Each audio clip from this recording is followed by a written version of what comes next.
Kolof lahia te maniwe hanei e tau wala tala tutupu hata tau ke la tai mai awhiawhi ahatu loto nei.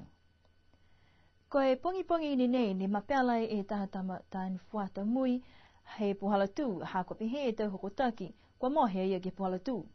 Pehe taki leo ko Mark Chenery koe hawhi mtahala wha he pungi ni nei ma tutaki ai e tahatangata whakaholo ke he taha leo.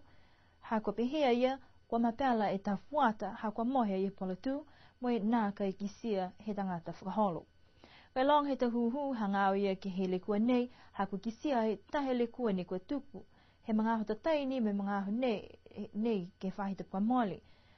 Ka kua maua e toko ono e whanu fuata mui ne mokulu e lo tolu ke hulu vau.